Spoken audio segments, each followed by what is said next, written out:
Al Muslimun TV.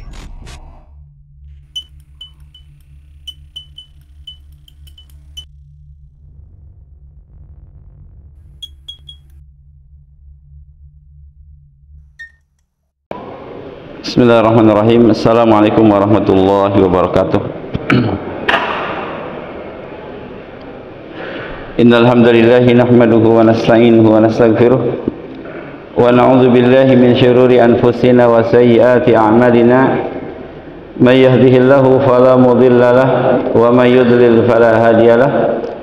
Asyhadu an la ilaha illallah wahdahu la syarika lahu wa asyhadu anna Muhammadan abduhu wa rasuluhu la nabiyya wa la rasula ba'dah.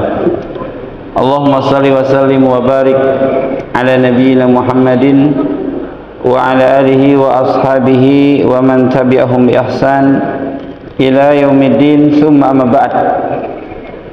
Bapak-bapak, ibu-ibu, jamaah salat subuh Masjid Al-Muslimun rahimakumullah.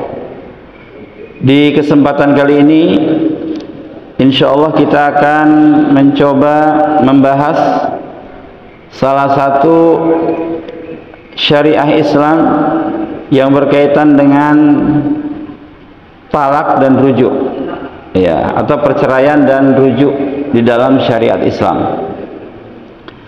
Alhamdulillah bahwa kita bersyukur kepada Allah Azza wa Jalla yang telah mengatur syariatnya begitu indah, begitu sempurna. Ya, dalam Islam ada fasilitas talak dan juga ada rujuk.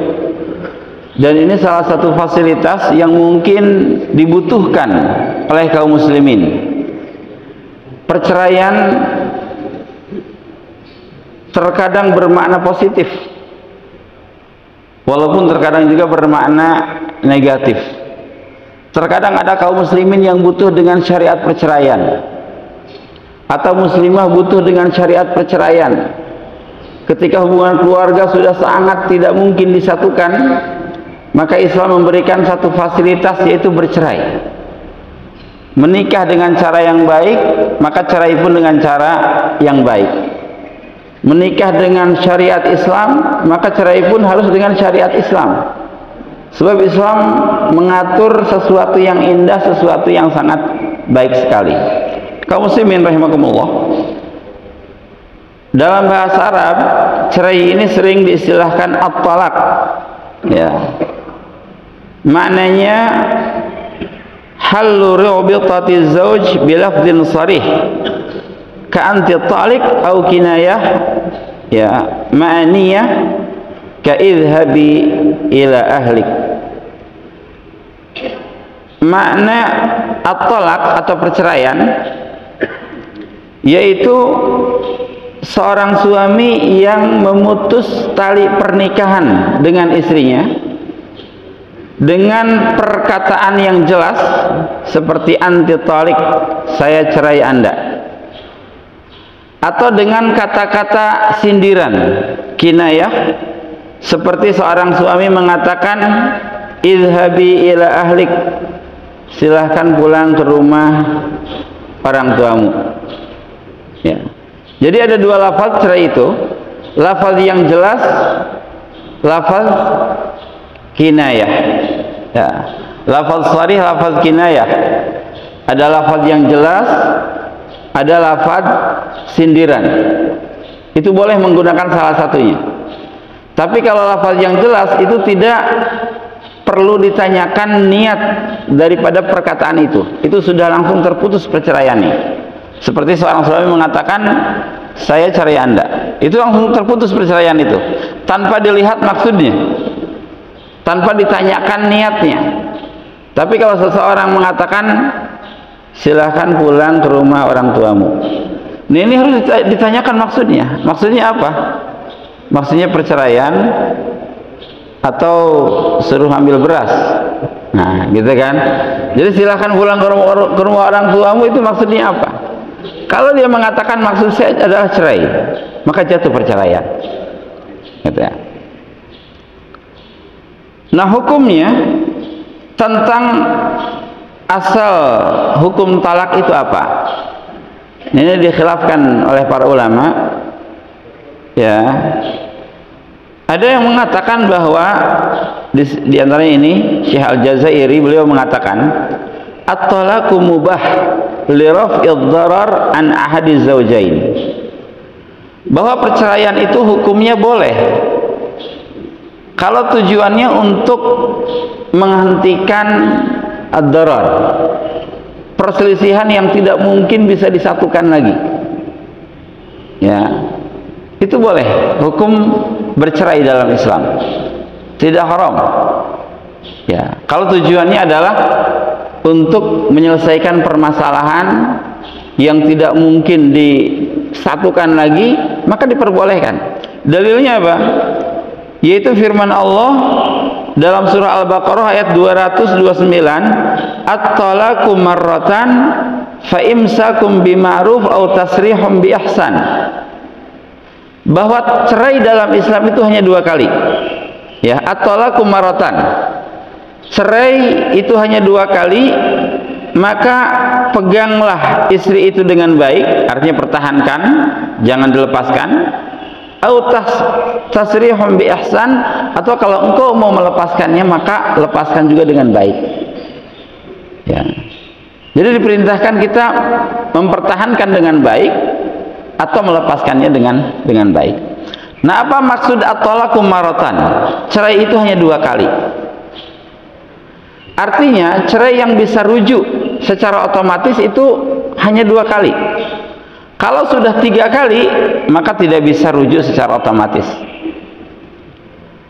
Dan ini salah satu rahmat Allah. Dahulu di zaman jahiliyah, ketika cerai itu tanpa batas, ya, cerai itu tanpa batas.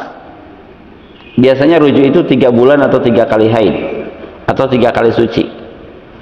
Ada seorang suami yang menceraikan istrinya, saya cerai Anda. Setelah cerai, dia menanti masa iddah.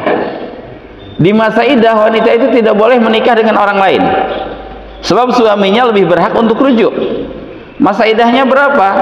Masa iddahnya tergantung kondisi wanita. Kalau wanita itu punya haid, maka dalam mazhab Syafi'i 3 kali suci. Ya, dia haid suci 1, haid lagi suci lagi 2, haid lagi suci lagi, ya, suci lagi, berarti sudah habis masa iddah. 3 kali suci. Atau menurut sebagian ulama lain 3 kali haid. Ya, kalau 3 kali haid berarti ketika dia menceraikan di masa suci, kemudian datang haid, itu dihitung 1. Suci lagi, haid lagi, berarti 2. Suci lagi, haid lagi, berarti 3.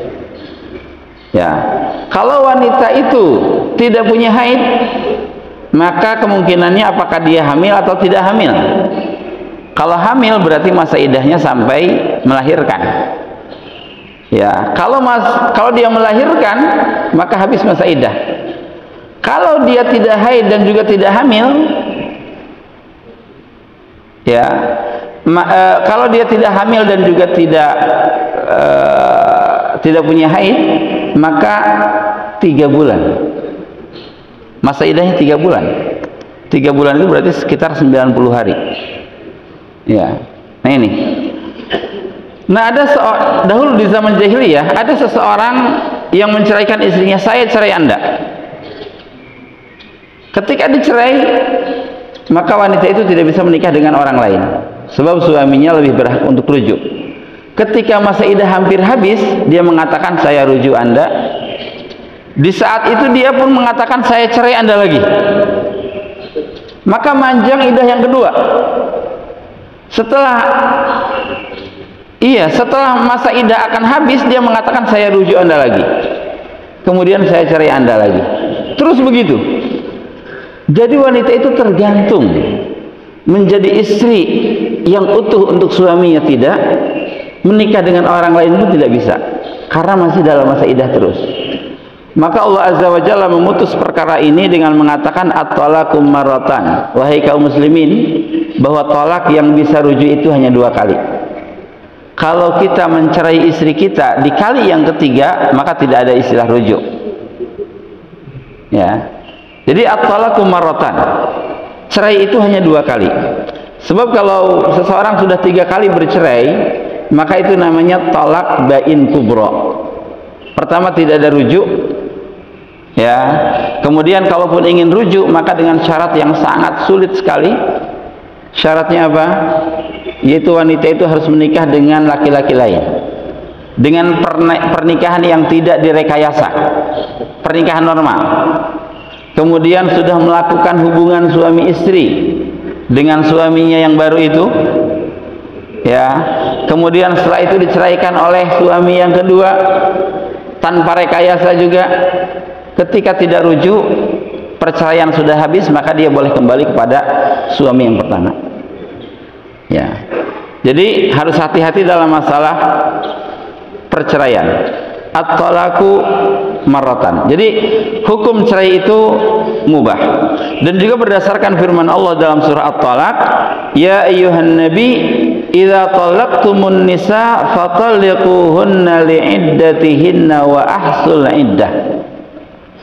Wahai nabi, jika engkau menceraikan istrimu, maka ceraikanlah di saat dia mampu menghadapi iddahnya, dan hitunglah masa iddah itu, ya. Wa ahsul iddah, hitunglah masa iddah itu, ya.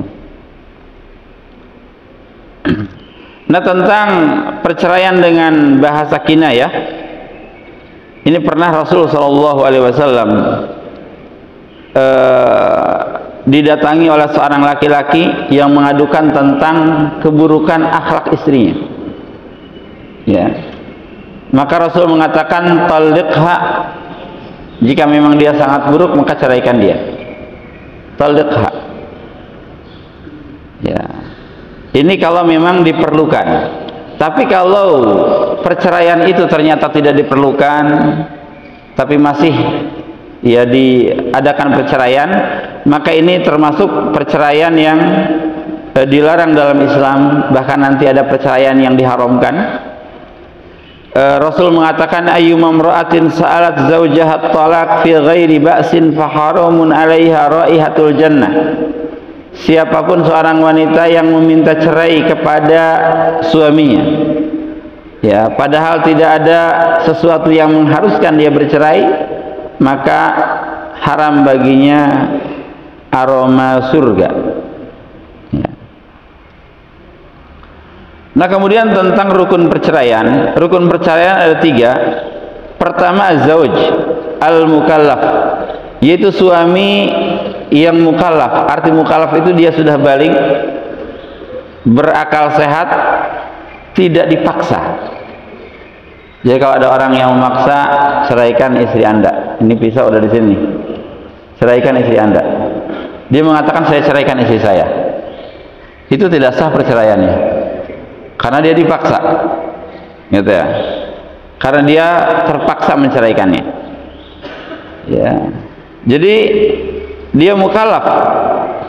Atau ada seorang suami belum balik menceraikan istrinya, ya, anak kecil dinikahkan, gitu ya. Nah, ini tidak sah perceraian juga, harus mukallaf, ya. Yang kedua, az-zawjah allati tarbituha bizawaj al-mutalliq rabitatuz zawaj haqiqah, yaitu istri yang diceraikan adalah istri sah orang yang menceraikan, ya. Artinya tidak boleh seseorang yang belum menikah kemudian saya ceraikan Anda, nikah saja belum, gitu ya. Atau kita menceraikan istri tetangga, ya, itu tidak bisa, karena tidak ada ikatan pernikahan antara kita dengan perempuan itu, ya. Jadi yang bisa diceraikan hanyalah istri sendiri yang, ya, berada di bawah kendali kita, itu yang bisa diceraikan, ya. Yang tidak berada di bawah kendali kita maka tidak bisa diceraikan, ya. Dan Rasul mengatakan, la nazra libni adam fima la yamlik wala itqalahu fima la yamlik wala talaqalahu fima la yamlik. Ya, tidak bisa kita membebaskan seorang budak yang bukan budak kita, sebagaimana tidak bisa juga menceraikan seorang istri yang bukan istri kita. Ya.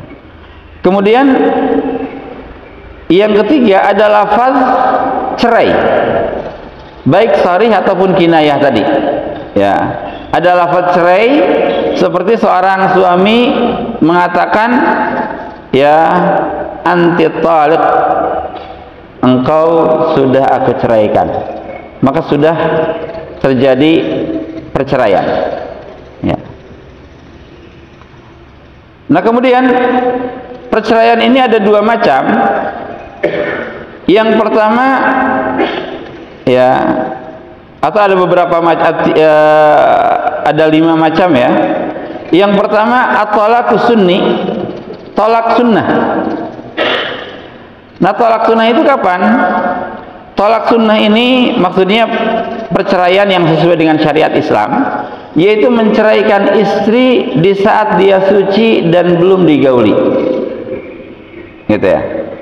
Menceraikan istri di saat dia suci dan belum digauli, atau menceraikan istri di saat dia hamil yang sudah jelas hamilnya. Ini namanya tolak sunni. Ya. Maka tidak boleh kita menceraikan istri di saat dia haid atau di saat suci sudah digauli, itu tidak boleh. Kalau kita sangat benci dengan istri dan ingin menceraikannya, pertama istikharah kepada Allah Subhanahu wa taala. Yang kedua musyawarah dengan orang yang kita percaya, ya kira-kira bercerai ini bagus atau tidak bagus. Setelah istikharah kepada Allah dan bermusyawarah kepada orang yang kita percayai, maka kita lihat kondisi istri kita. Kalau dia sedang haid, maka tunggu dulu, biarkan dia suci. Ketika dia suci dan sudah mandi, maka kalau kita ingin menceraikan, silahkan ceraikan di waktu dia suci sebelum digauli. Itu yang sunnah, yang tepat. Ya, ketika dia suci dan kita sudah pergauli, maka jangan dulu ditolak. Biarkan dia haid. Kemudian dia suci, dia mandi, baru cerai di saat dia setelah mandi itu, sebelum digauli. Ya. Atau ketika dia sedang hamil dan sudah jelas masa hamilnya. Nah, ini di zaman sekarang seorang suami banyak yang mudah mengatakan engkau saya cerai, padahal tadi malam baru bergaul. Ini tidak boleh, ini haram. Atau engkau saya cerai, padahal dia sedang haid. Ini namanya tolaknya tolak bid'i, jenis tolak yang kedua. Ya, kalau yang pertama tolak sunni, yang kedua ada istilahnya at-talaqul bid'i, tolak bid'ah. Ya, tolak bid'ah itu kapan? Yaitu seorang suami yang menceraikan istrinya di saat dia haid atau di saat dia suci setelah digauli. Ini namanya tolaknya tolak bid'i. Apa hukumnya tolak bid'i? Pertama haram. Apakah tolaknya sah? Tolaknya sah menurut mayoritas ulama. Tetapi dia harus rujuk. Ya, dia harus rujuk. Kalau baru perceraian pertama atau kedua. Ya. Dia harus rujuk. Dan ini pernah terjadi di zaman Rasul ketika Ibnu Umar radhiyallahu anhuma dia menceraikan istrinya dalam keadaan haid. Ya. Kemudian Umar bin Khattab radhiyallahu an datang pada Rasul mengadukan permasalahan putranya. Maka Rasul sallallahu alaihi wasallam memerintahkan kepada Umar, minta anakmu untuk rujuk kembali. Ya. Setelah rujuk, maka biarkan wanita itu atau istrinya ya haidnya habis, kemudian dia suci dan mandi. Kalau mau ceraikan, maka silahkan ceraikan ketika dia sudah suci. Ya, ada perintah rujuk, artinya memang cerainya sah. Cerainya sah. Gitu ya. Maka ini termasuk dalam at-talaqul bid'i, talak bid'ah. Ya, menceraikan istri di saat dia haid. Ya. Maka yang tertepat sebagaimana firman Allah, ya ayyuhan nabi idza talaqtumun nisa fatalliquhunna li'iddatihinna wa ahsul iddah. Wahai nabi, jika engkau ya menceraikan seorang wanita atau istri, maka ceraikan wanita itu di saat dia sanggup menghadapi iddahnya, dan hitunglah masa iddah itu. Nah, kemudian ketika kita menceraikan istri kita di perceraian pertama, ya, di saat dia suci sebelum digauli, maka menanti masa iddah. Tadi masa iddah itu bisa jadi 3 bulan, atau 3 kali suci, atau 3 kali haid, ya, atau kalau dia hamil sampai dia melahirkan. Artinya masa iddah itu cukup lama, ya, kurang lebih, ya, kalau tidak punya haid berarti 90 hari, 3 bulan. Nah, selama 3 bulan apa yang dilakukan? Pertama, suami tidak boleh mengusir istrinya dari rumahnya selama masa iddah, ya, dan ini cukup lama nih. Kalau kita menceraikan istri kita di saat dia hamil 3 bulan, berarti sampai melahirkan kira-kira berapa bulan? 3, 4, 5, 6, 7, 8, 9. Biasanya 9 bulan ya mereka melahirkan. Berarti selama 6 bulan dia masih di rumah itu. Allah mengatakan la tukhrijuhunna min buyutihin. Kalian tidak boleh mengusir istri kalian dari rumah kalian sampai habis masa iddah. Wala yakhrujna illa ayatina bi fahishatin mubayyinah, dan wanita itu pun tidak boleh keluar dari rumah itu kecuali dia melakukan fahisyah yang nyata. Ya, di antara tafsirnya fahisyah yang nyata kalau dia berzina, silahkan keluarkan dan rajam di tempat perajaman. Tapi kalau tidak, maka selama masa iddah suami istri masih satu rumah, bahkan masih satu kamar. Ya, suami masih tetap wajib memberikan nafkah kepada istri yang diceraikan tadi.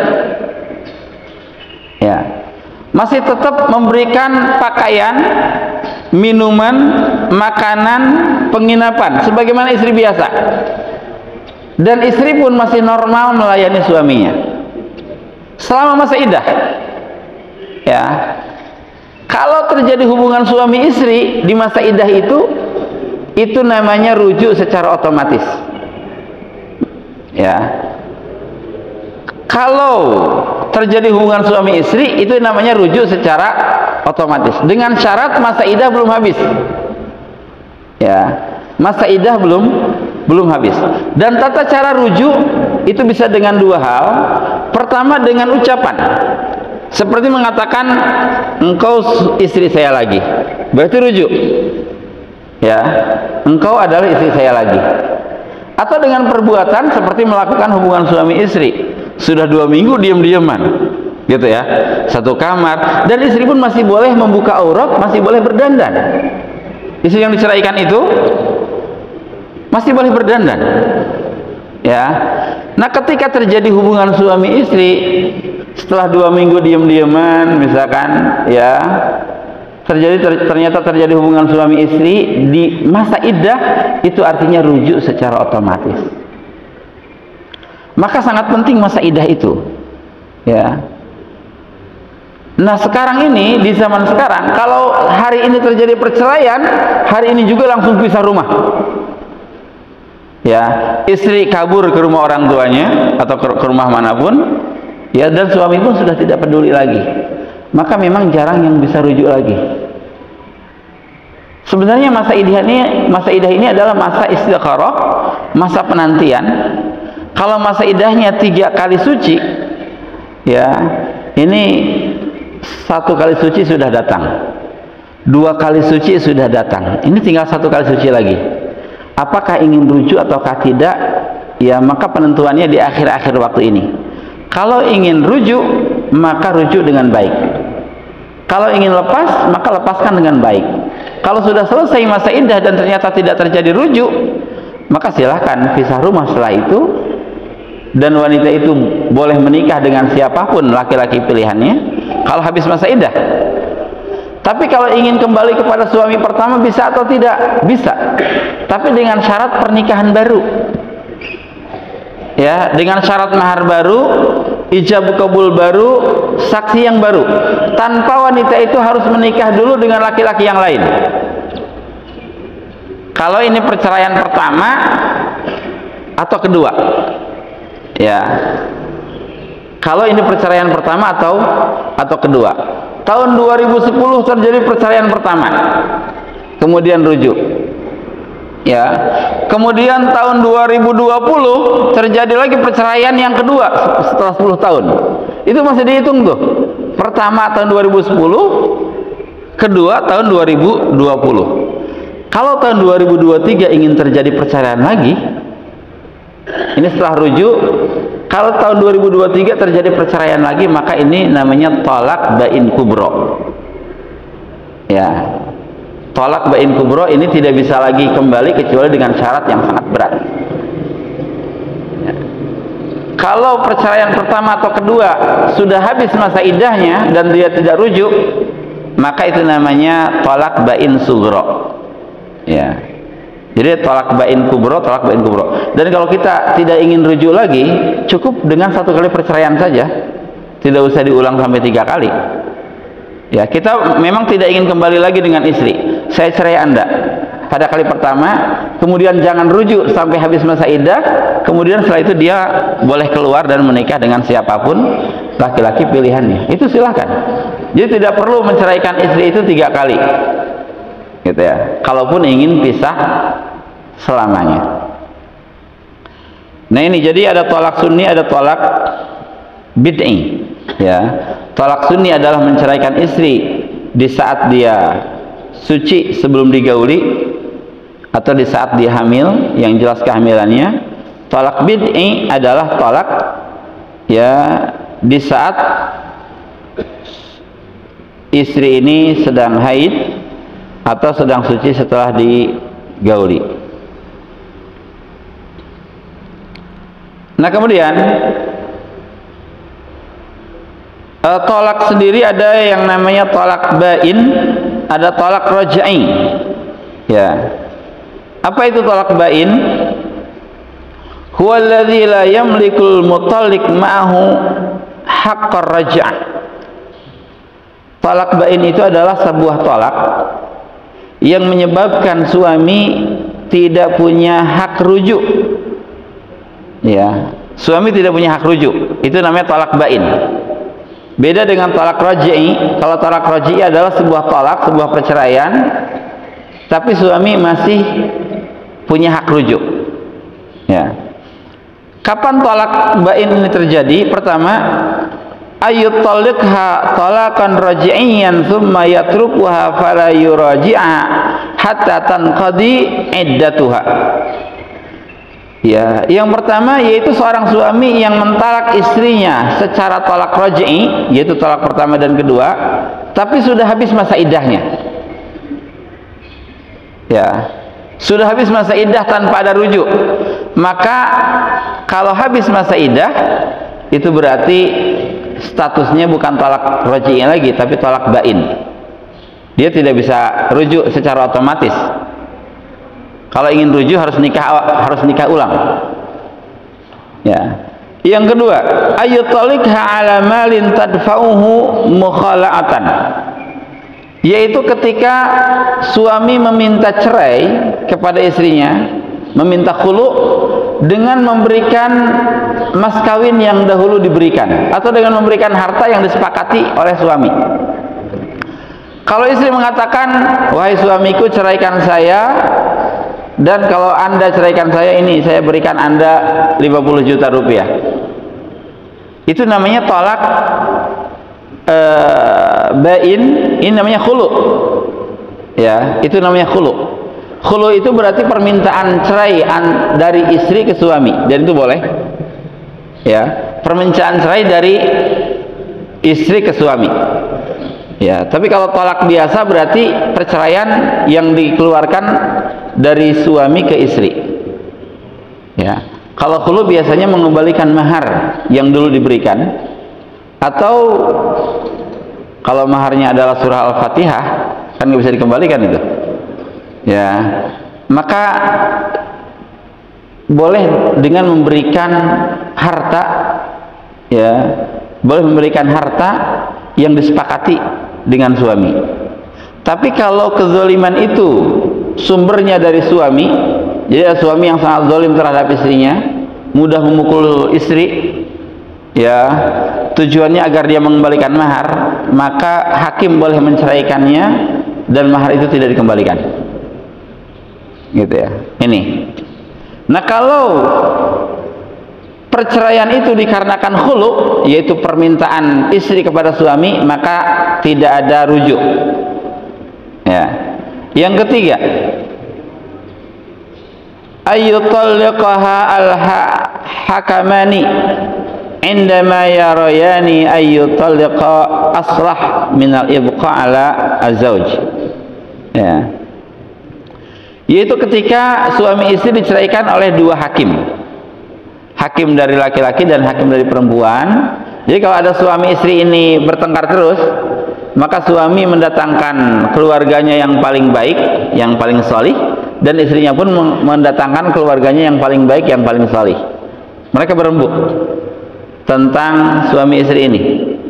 Ketika kedua hakim ini bersepakat, ya udah keduanya kita pisahkan saja, maka keduanya berpisah, bercerai, dan itu pun tidak ada rujuk, ya. Kemudian ayyutalliqaha qabla dukhul biha, seorang suami yang menceraikan istrinya sebelum digauli, itu juga tidak ada rujuk, ya. Ini pengantin baru, ya, kemudian tiba-tiba terjadi perceraian sebelum terjadi hubungan suami istri, maka itu pun tidak ada istilah rujuk dan tidak ada masa iddah, ya. Di saat itu juga pengantin wanita boleh menikah dengan siapapun, tidak ada masa iddah, ya. Kemudian ayyabit tatolaqah, yaitu ketika seorang suami menceraikan istrinya sudah lebih dari 2 kali, artinya perceraian yang ketiga. Kalau sudah perceraian yang ketiga, maka tidak ada istilah rujuk, ya. Nah, selain tolak rujuk, ini ada yang namanya tolak raj'i atau tolak rujuk, ya. Kalau tolak raj'i adalah tolak rujuk, yaitu seorang suami berhak untuk rujuk dan istri tidak berhak untuk menolak, yaitu perceraian pertama atau perceraian yang kedua, ya. Perceraian yang pertama, seorang suami mengatakan saya talak Anda, maka menanti masa iddah sekitar 3 bulan kurang lebih atau 3 kali haid. Sebelum habis masa iddah, kalau suami mengatakan kamu istri saya lagi, maka secara otomatis dia menjadi suami istri lagi, dan disunahkan untuk mengabarkan 2 orang saksi, ya, atau ke tetangga terdekat lah, saya sudah rujuk dengan istri saya, misalkan, ya. Ini namanya tolak raj'i. Nah, kemudian tadi tolak sharih dan tolak kinayah. Kalau tolak sharih itu tidak membutuhkan niat, saya cerai Anda, maka sudah terjadi perceraian. Tapi kalau tolak kinayah ini, ya, biasanya membutuhkan niat, ya, silahkan kamu kembali kepada orang tuamu. Nah, ini membutuhkan niat. Maksudnya apa? Kalau maksudnya cerai, maka terjadi perceraian. Tapi kalau maksud saya biarkan dia rehat dulu di rumah orang tuanya, maka tidak terjadi perceraian, ya. Nah, kemudian jamaah rahimakumullah, ada istilah at-talaqul munajjaz dan ada at-talaq al-mu'allaq, ya. Kalau munajjaz yaitu tolak secara langsung, seperti seorang suami mengatakan anti talik, engkau saya ceraikan, berarti sudah terjadi perceraian. Kalau tolak mu'allaq berarti talak yang dikaitkan dengan sesuatu. Misalkan seorang suami mengatakan, jika Anda keluar rumah hari ini maka Anda cerai, ya, maka saya ceraikan Anda. Jika Anda keluar rumah hari ini, maka saya sudah menceraikan Anda. Jadi berarti ini tolak mu'allaq. Kapanpun istri itu keluar rumah di hari itu, maka terjadi perceraian. Tapi ketika dia tetap berada di dalam rumah, maka tidak terjadi perceraian. Jika matahari di hari ini sudah tenggelam di arah barat, maka engkau sudah saya ceraikan. Maka di waktu maghrib itulah terjadi perceraian. Gitu ya. Di waktu maghrib itulah terjadi perceraian. Itu berarti talak mu'allaq, dan itu boleh. Itu hanya sekedar perkataan saja, bisa langsung, bisa dikaitkan dengan sesuatu yang lain. Ya, jika Anda masak nasi uduk lagi di rumah ini, maka Anda cerai. Saking ya suami itu nggak suka dengan nasi uduk misalkan. Kalau dia masak nasi uduk berarti cerai. Ya, itu namanya talak mu'allaq. Ya, ini. Nah, kemudian apakah tolak boleh diwakilkan? Para ulama mengatakan boleh. At-talaqu bil wakalah awil kitabah, atau dengan tulisan. Idza wakala ar-rajulu may yutalliq imra'atahu aw kataba ilaiha kitaban ya yu'lanu laha fihi talaqaha thumma anfadhahu ilaiha tatallaqat wala khilafa baina ahli ilmi fi dzalik. Tidak ada khilaf antar ahli ilmi tentang bolehnya menceraikan istri dengan perwakilan. Ya, tolong datang ke istri saya dan kabarkan bahwa saya sudah menceraikannya, misalkan. Ya, dengan perwakilan orang yang dipercaya. Itu terjadi perceraian itu. Atau dengan sepucuk surat, ya, dengan tulisan, atau dengan SMS, gitu ya. Kalau perkataannya jelas dan yakin ini dari suaminya, ya, atau pakai video call, itu sah perceraiannya. Ya, walaupun ya kurang beradab lah kalau pakai SMS mah. Ya, kurang beradab. Ya, nikah saja datang langsung, masa cerai tidak datang langsung, gitu ya. Jadi nikah dengan cara yang baik, bercerai pun dengan cara yang baik. Ya. Bagaimana dengan at-talaq bit tahrim? Seperti seseorang suami mengatakan, anti alayya haram, engkau bagiku sudah haram. Ini berarti perceraian dengan tahrim. Nah, ini para ulama mengatakan, ya, jika niatnya adalah tolak, maka terjadi tolak. Tapi jika niatnya adalah zihar, jadi dalam Islam ada hukum zihar. Ya, zihar itu seperti seorang suami mengatakan, anti alayya kadzahri ummi, engkau bagiku seperti punggung ibuku. Nah, ini kalau terjadi zihar, maka dia tidak boleh berhubungan suami istri sebelum bayar kafarat. Ya, kafarat zihar.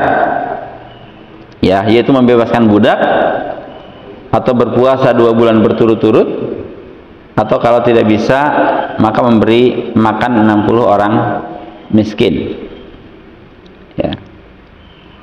Nah, kemudian yang terakhir ada namanya at-talaqu al-haram, yaitu tolak yang hukumnya haram, yaitu seorang laki-laki yang berkata kepada istrinya, aku cerai Anda dengan perceraian 3, cerai 3 dalam satu kalimat. Anti talik salasan, kamu sudah saya cerai 3. Padahal ini baru pertama kali cerai. Ya, baru pertama kali cerai. Ini cerainya sah menurut para ulama, tetapi haram hukumnya, tidak sunnah. Ya, kalau mau menceraikan dan mau berpisah cukup anti talik, cukup 1 kali saja, nggak usah langsung 3. Ya, atau anti talik, ya, engkau saya ceraikan dalam satu waktu. Ya, ini perceraian sah tapi haram, berdosa dia. Ya, dia bermain-main dengan syariat Allah Subhanahu wa taala. Ya, Ada seseorang yang menceraikan 3 kali di satu waktu di zaman Rasulullah SAW. Kemudian Rasul mengatakan, ayul abu bi kitabillahi wa ana baina azhurikum. Apakah dia akan bermain-main dengan kitab Allah sedangkan aku masih ada di tengah-tengah mereka? Ini tidak boleh. Tapi apakah jatuh cerainya 3 ataukah 1? Nah, ini dikhilafkan oleh para ulama. Sebagian ulama mengatakan sudah jatuh 3, sebagian ulama mengatakan tetap 1 jatuhnya. Ya, seseorang mengatakan di 1 kali mengatakan saya cerai Anda 3, cerai 3, maka tetap kalau ini baru pertama kali jatuhnya talak 1. Ya, itu sebagian ulama. Sebagian lagi mengatakan jatuhnya 3. Ini khilaf antar ulama. Ya, nah Syekh ini ya Al-Jazairi mengatakan tanya saja kepada suaminya yang berkata maksudnya apa. Kalau dia maksudnya ingin berpisah selamanya, ya udah anggap 3. Kalau dia maksudnya 1 dan sebenarnya dia pun ingin rujuk, maka anggap 1. Nah, ini jalan tengah yang diambil oleh Syekh tentang perceraian. Wallahu alam, ini mungkin tentang ya syariat perceraian yang harus kita ketahui. Jadi jangan bermain-main dengan kata-kata talak atau kata-kata cerai. Ini adalah syariat Islam sebagai satu fasilitas untuk kebahagiaan suami dan istri. Ya, terkadang syariat ini sangat diperlukan oleh sebagian orang yang memang ingin berpisah dengan istri. Kalau ada yang menanyakan atau menambahkan, mangga saya persilahkan. Oh iya Pak. Assalamualaikum warahmatullahi wabarakatuh. Waalaikumsalam warahmatullahi wabarakatuh. Untuk suami yang meninggalkan istri, meninggalkan rumah yang waktunya tidak jelas gitu, tidak pulang-pulang. Nah, ini bagaimana status untuk istri? Ya, sampai kapan istri itu tenggang waktunya menunggu gitu, sedangkan ini suaminya nggak ada kabar, nggak ada alamatnya nggak jelas, pokoknya meninggalkan rumah gitu dengan waktu yang tidak terhingga. Itu pertama. Kedua, bagaimana kaitan dengan istri yang nuzuz? Dia meninggalkan rumah, kemudian yang si suaminya ini tidak tahu alamatnya, larinya kemana, tidak pulangnya itu kemana gitu. Kemudian si suami ini menemui mertuanya, kemudian mertuanya mungkin menghubungi si istrinya ini, tapi si istrinya ini juga tetap tidak mau kembali ke rumahnya. Nah, jadi bagaimana status perkawinan mereka ini? Kemudian apakah boleh si suaminya ini terhadap menjatuhkan talak di hadapan mertuanya, karena si istrinya ini tidak mau ketemu pun sudah tidak mau. Mungkin itu pertanyaannya, Ustaz. Terima kasih. Nah, bisa selesai. Iya. Yang pertama tentang suami yang nggak pulang-pulang. Ya, kayak Bang Tayyib ya.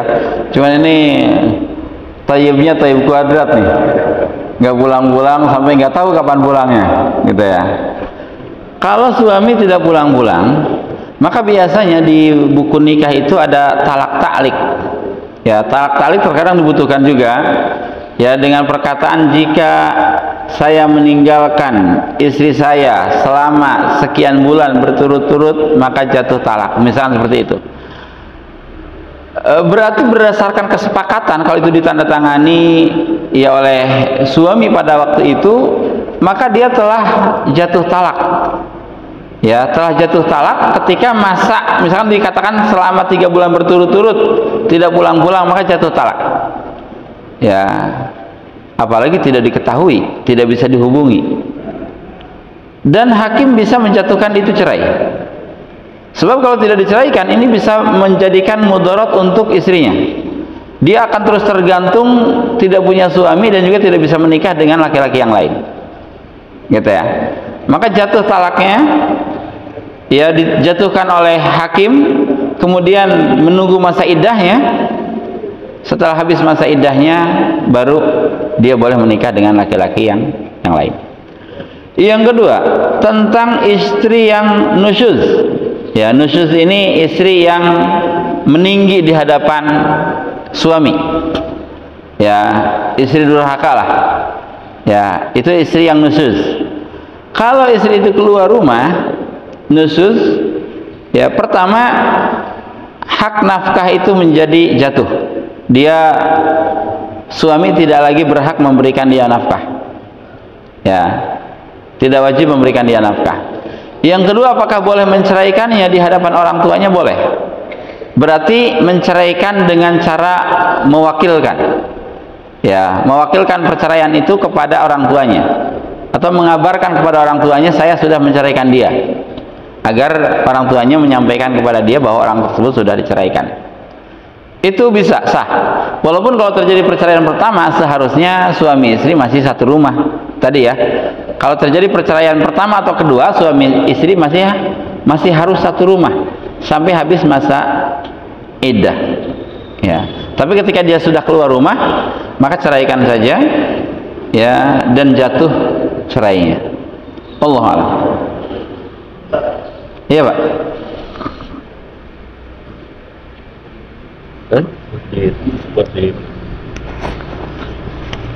Assalamualaikum warahmatullahi wabarakatuh. Waalaikumsalam warahmatullahi wabarakatuh. Pada saat proses pernikahan itu kan ada prosesi lamar ya, melamar. Dan lamar itu ada hak dari perempuan untuk menerima atau menolak. Ya. Nah, apakah di proses rujuk itu juga ada hak wanita untuk menolak kerujukan? Itu aja Ustaz. Makasih. Nah, siapa? Iya. Untuk perceraian 1 dan 2 tidak ada hak ya wanita untuk menolak rujuk itu. Untuk perceraian 1 dan 2. Ya, selama masa iddah masih ada, suami lebih berhak dengan keputusannya. Ya. Adapun perempuan, dia tidak berhak untuk menolak. Tapi kalau sudah habis masa iddah, suami ingin menikah lagi, menikah ulang, ingin kembali lagi, maka dia berhak untuk menolaknya. Ya. Atau yaitu kalau sudah talak yang ketiga misalkan, maka ini sudah terjadi talak bain kubro, maka dia ketika sudah pun menikah dengan laki-laki yang lain, sudah habis masa iddah, dia berhak untuk menolak dengan suami yang pertama. Ya. Jadi pernikahan memang milik wanita, tapi perceraian itu milik laki-laki. Ya. Gitu. Jadi tidak berhak untuk menolak di perceraian pertama dan kedua. Kecuali kalau khulu. Kalau khulu ini kan permintaan cerai dari istri ke suami. Ya. Itu kalau khulu maka suami tidak berhak untuk rujuk. Ketika pun dia ingin rujuk, maka wanita boleh menolaknya. Ya, kalau khulu. Wallahu a'lam. Silakan, Pak. Assalamualaikum warahmatullahi wabarakatuh. Waalaikumsalam warahmatullahi wabarakatuh. Dengar Pak Ustaz? Iya. Jelas? Iya, Pak. Ya agak keras saja, Pak. Saya mengharapkan jemaah kita ini belum punya pengalaman, Pak, untuk bercerai. Saya mengharapkan begitu. Jemaah kita belum pernah mengalami perceraian. Satu hal. Yang kedua, perceraian itu umumnya terjadi karena persoalan ekonomi. Umumnya karena ekonomi. Kecuali para yang terhormat artis-artis kita, itu karena nafsu. Itu komentar saya. Dan yang ketiga, Pak Ustadz, apakah Rasul yang mempunyai istri banyak juga melaksanakan perceraian? Pernah menceraikan. Bagaimana umumnya Rasul menceraikan istrinya? Terima kasih. Assalamualaikum warahmatullahi wabarakatuh. Waalaikumsalam warahmatullahi wabarakatuh.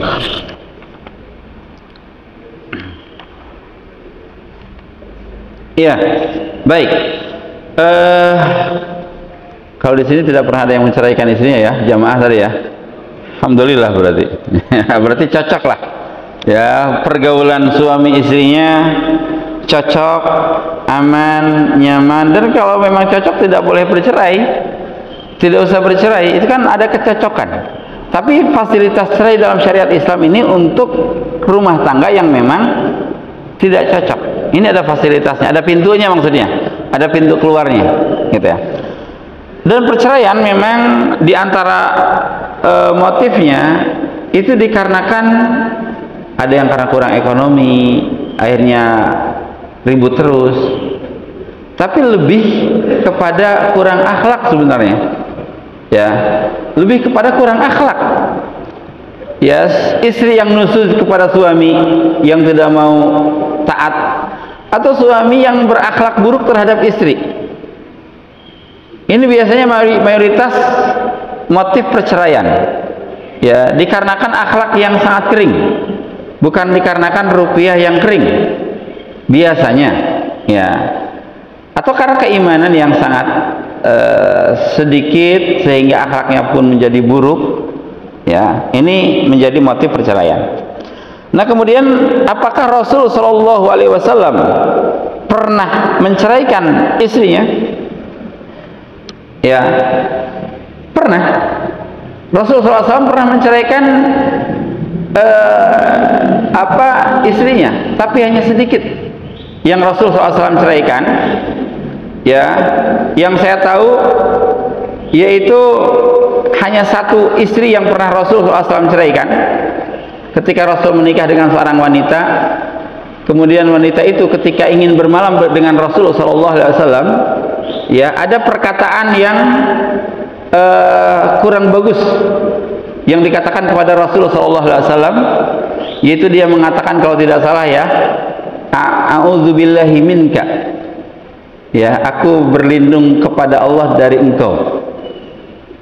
Nah, kemudian Rasul SAW ketika mendengar perkataan itu, maka Rasul mengatakan, ilhaqi bi ahliki, dengan kata yang santun, silahkan engkau pulang ke rumah orang tuamu. Diceraikan oleh Rasul SAW dengan kata-kata kinayah, tapi maksudnya adalah talak. Dan ini belum terjadi pergaulan, artinya tidak ada masa iddah yang harus ditunggu, ya, belum terjadi pergaulan suami istri. Ya, Rasul menikah dengan seseorang yang belum terjadi pergaulan suami istri, maka itu tidak ada masa iddah. Ya, pernah terjadi di zaman Rasul Sallallahu Alaihi Wasallam oleh Rasulullah Sallallahu Alaihi Wasallam. Nah, untuk istri-istri yang lain, Rasul pernah memberikan pilihan. Ya, Rasul pernah memberikan pilihan atau takhir. Takhir itu Rasul mengatakan kepada istrinya, kalau engkau memilih untuk bersamaku, maka silahkan. Jika kalian memilih untuk berpisah denganku, maka silahkan kalian berpisah. Dan kita pun boleh memberikan pilihan kepada istri.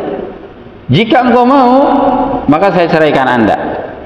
Jika engkau mau, maka saya tetap bersama Anda. Kalau istri milih cerai, maka terjadi perceraian. Kalau tidak, maka tidak, ya.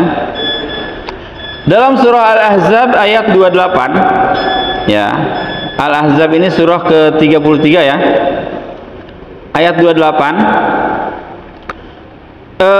Allah Subhanahu wa Ta'ala berfirman, ya, ini tentang pilihan Nabi kepada para istrinya. Ya ayyuhan nabi, qul li azwajika in kuntunna turidnal hayatad dunya wa zinataha fata'alaina umatti'kunna wa usarrihkunna sarahan jamila. Ya, wa in kuntunna turidna Allah wa rasulahu wad daral akhirah fa inna Allah a'adda lil muhsinati minkunna ajran azima. Ya. Wahai Nabi, katakanlah kepada istri-istrimu, jika kalian menginginkan kehidupan di dunia dan perhiasannya, maka kemarilah agar kuberikan kepada kalian mut'ah. Mut'ah itu pemberian hadiah karena perceraian. Jadi sunnah kalau seorang suami menceraikan istrinya, kasih dia hadiah. Hadiah terakhir karena perceraian. Ya, itu sunnah. Ya, wahai istriku, kalau kalian ingin perhiasan dunia, maka kemarilah, saya akan memberikan kalian mut'ah atau hadiah perceraian yang banyak, dan aku ceraikan kalian dengan cara yang baik. Itu pilihan Rasul. Dan jika kalian menginginkan Allah dan Rasulnya dan negeri akhirat, maka sesungguhnya Allah menyediakan pahala yang besar bagi siapa yang berbuat baik di antara kalian. Nah, ternyata istri-istrinya setelah mendengar ini, mereka memilih Allah dan Rasulnya, nggak memilih mut'ah, nggak memilih hadiah. Ya, ini pernah Rasul memberikan pilihan ini kepada para istrinya. Wahai istriku, jika engkau menginginkan bercerai, maka kemari, saya akan ceraikan anda, dan ini uang buat anda, diberi. Itu hadiah, itu termasuk akhlak bagi orang yang menceraikan istrinya. Tapi kalau engkau lebih cinta kepadaku, mari perbaiki hubungan kita dan kita menjadi suami istri sampai wafat misalkan. Nah, itu boleh ya, pemilihan itu. Wallahu alam. Masih ada? Oh, masih ada satu lagi mungkin terakhir, pemungkas nih.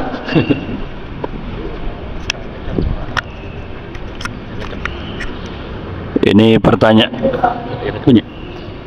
Ya Ustaz, punten, ini boleh dijawab panjang atau mungkin singkat. Iddah wanita yang hamil itu sampai melahirkan dan nifas bersih. Jika hamilnya ditinggal suami, bolehkah masa iddah itu dinikahi oleh laki-laki lain, Ustaz? Oh iya, cerainya karena meninggal ya? Karena meninggal, Ustaz. Iya. Jazakallahu, Ustaz. Nah, misalkan. Iya.